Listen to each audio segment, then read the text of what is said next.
What's good, YouTube? It's Jay here, and today we're going to be taking a look at the Sky Striker deck that I just used to hit Platinum 5. Now, I still have a little bit of ways to go before we get to Platinum 1, but I just kind of want to talk about the deck a little bit.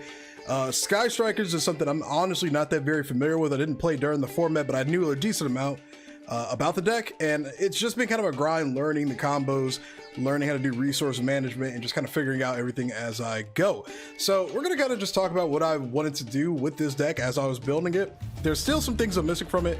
I'm missing infinite impermanences and arguably effect veiler. It's been kind of hard to decide on what hand traps I want in this deck, especially since we don't have a side deck in Master Duel, unfortunately.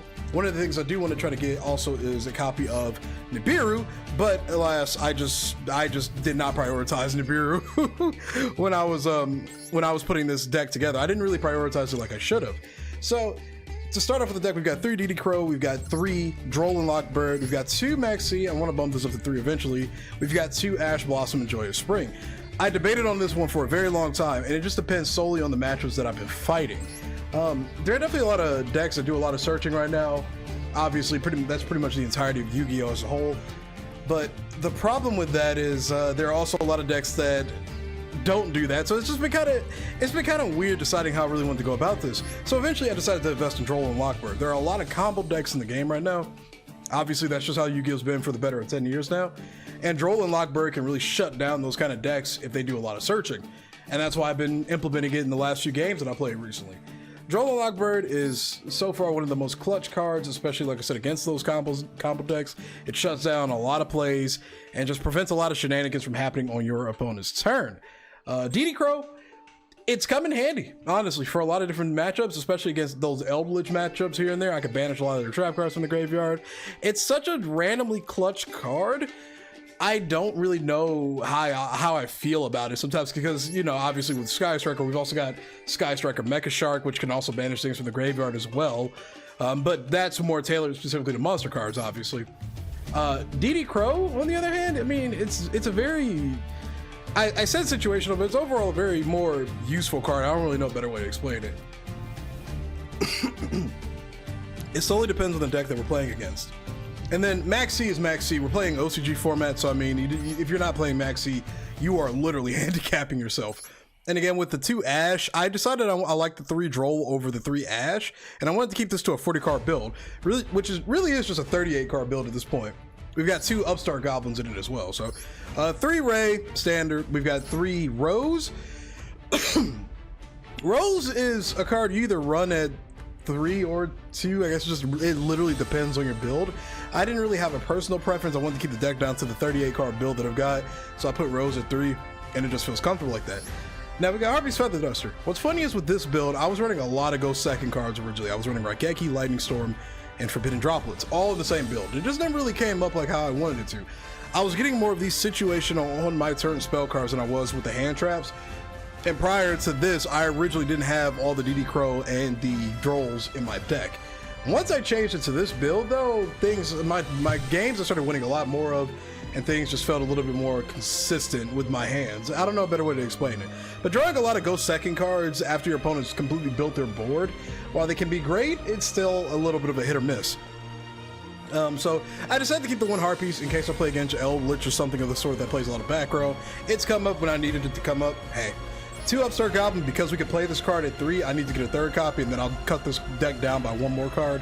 1 Rhoda for our Rays, 1 Pot of Avarice to recycle pretty much all of our Link monsters, especially since we only have 1 Kagari. It's kind of necessary, honestly, for those late game follow-ups.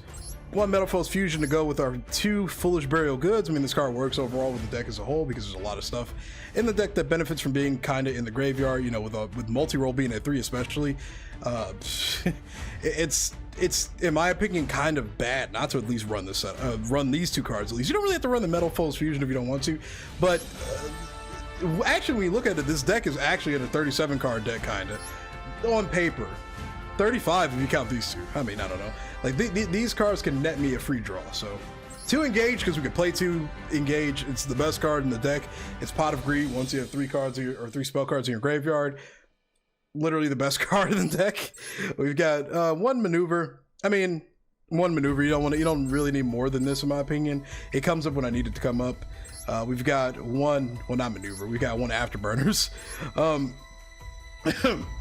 We've got one jamming waves. I'm still getting used to some of the names of these cards, honestly. Like, I know their image when I'm searching them in the deck. I always forget their names, especially since with this Yu-Gi-Oh, you don't have to say the cards out loud, and the text also shows are kind of weird here. But one jamming wave, one afterburners. You don't really need more than these, in my opinion.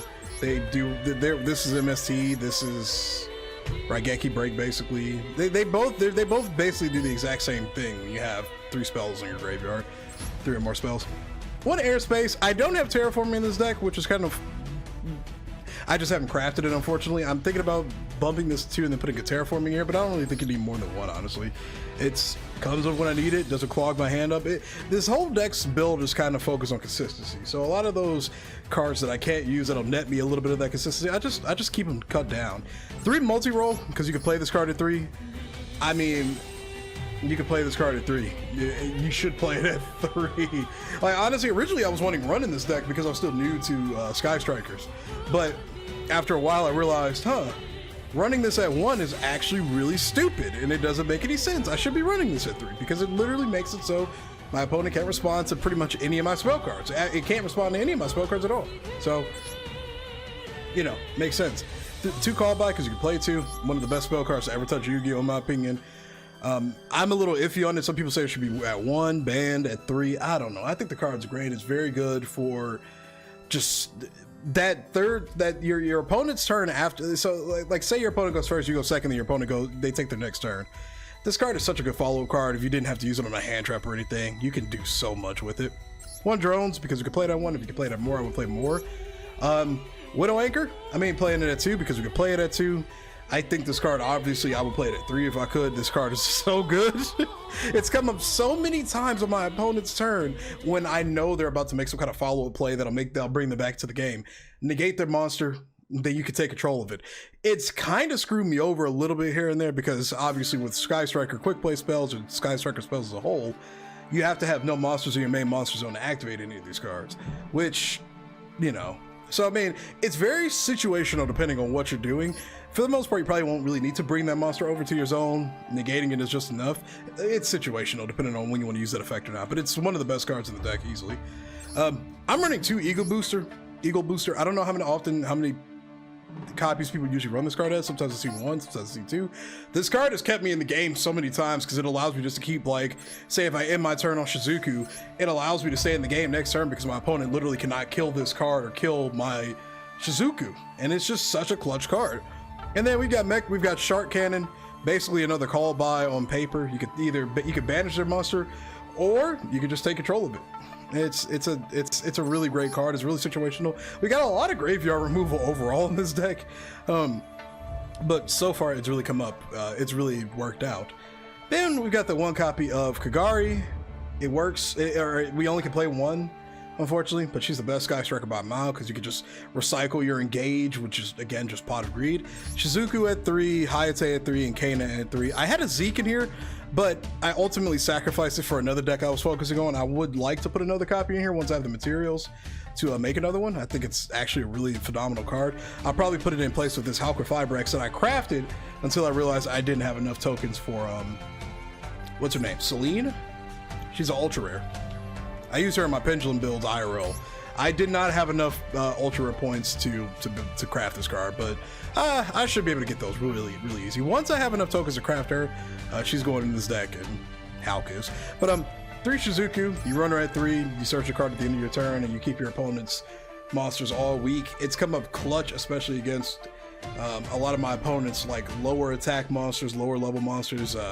After I've negated pretty much everything that they do and I have a Shizuku on board that makes all their attack points super low. I mean, on top of, like, if I combo this Shizuku with Ego Booster, it's so hard to out this card sometimes. Hayate, I mean, you can attack directly. It comes in really clutch. Especially, again, Eagle Booster is probably my favorite card of this deck, honestly, man. You attack directly with this card, you can do so many shenanigans in that turn on the Shizuku, and they can't really out it. I love it. I mean, Hayate gets a lot of cards I need in graveyard if I didn't get them in the graveyard originally. So say if I never ended up getting an engage in my hand to begin the duel with, Hayate will get that engage in my graveyard that I can go into Kagari, get that engage or whatever card I need. Overall, great card. Kana is the only Sky Striker I would probably cut to 2 for Zeke, because I mean, she's not that great. It doesn't really do anything spectacular, increases your life points and stops a monster from attacking. You know, nothing too crazy. Hulk for the Celine combo that I don't have, but I don't really have another card I could throw here, except maybe like a Boral Sword or something. But I mean, I don't know, man. It's a link to, you know, if I had a IP Masquerena, I would probably replace this with that until I get the Celine. Nightmare Phoenix, pretty staple card. It's just basically a generic MST kinda. We got Nightmare Unicorn. That bounce really comes in handy depending on the situation in your duel. I've yet to make this card though, so I haven't really needed to. I pretty much just stuck to all the Sky Striker cards. We've got one Appaloosa Above the Goddess, one of the best cards literally in Yu-Gi-Oh! It can negate up to however many times you need it to, or well, up to 4 negates, I guess you could say. Very great card overall. I mean, it's a negate. It's a very cracked out negate. And then we got one access code talker, which is our boss monster, and it finishes games for us if we don't finish them already with the rest of the Sky Striker cards. How I make this depends on the situation. Since I don't have the Celine combo, making this is a lot harder. I need Effect Wheeler also for the Celine combo. Making this could be a lot harder, but I've had a lot of situations where I will, like, say, have a Ray and a extra, or say if I have like I don't know, Ray on the field, or I have so I have one of my extra deck Sky Striker monsters in the extra deck monster zone. I'll have that there, and then say I'll chain like drones, and then chain, I don't know, like Widow Anchor, steal a monster, and then summon a Ray. It's very hard to kind of get out, but I've had a lot of situations where it's like, if I know how to play my deck properly, I could get it out without difficulty. But that's pretty much the build. If I had to make any changes again, I would like to get the Celine combo in here. It's gotten me very far. I'm at Plat 5 with this build right now. This is what I've been using for most of my ranked games after I got into the gold category. Originally, I was running a lot of combo decks like Code Talkers and Pendulum Magicians, but this has seen the most success for me so far because I can run this many hand traps and still pretty much maintain the consistency that I've been looking for. That's pretty much the entire build. Sorry it took 12 minutes to explain this. Let me know what your thoughts are about it in the comment section below, and I will see you